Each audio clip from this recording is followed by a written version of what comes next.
Shin kin san abubuwan da za ki yi amfani wurin kwalliyarki na yau da kullum?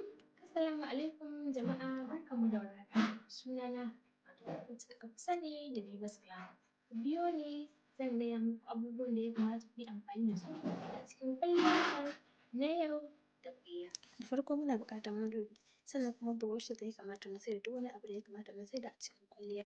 Eyeshadow brush, concealer brush, setting powder da sauran brushes da sai primer, sai foundation wanda ya fi dacewa da fuskar mu. Muna buƙatar concealer, ba dole sai palette ba. Akwai concealer da ake amfani da su, sai wannan setting powder ne, wannan kuma lip ne duka za ku iya nema.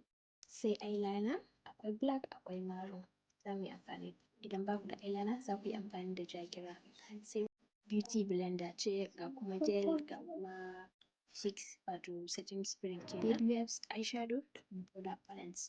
Sannan buƙata domin kwalliyar mu. Waɗannan su ne kayayyakin da gaba ɗaya za ku yi amfani da su domin ku yi makeup ɗin gida. Sannan ba dole sai kuna da komai da komai daga cikin waɗannan kayayyakin ba, tukunna za ku rinƙa yin makeup a gida. Zan nuna muku waɗanda ba dole sai kuna da su ba da waɗanda ya zama dole kuna da su.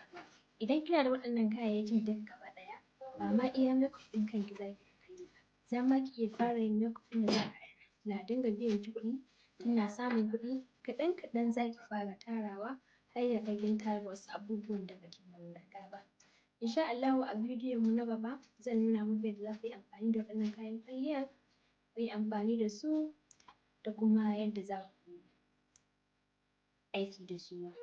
To jama'a, kada a manta a yi subscribing ɗin channel ɗinmu sannan kuma a danna mana ƙararrawar sanarwa ta yadda da zarar mun ɗora sabon bidiyo za a sanar da kowa.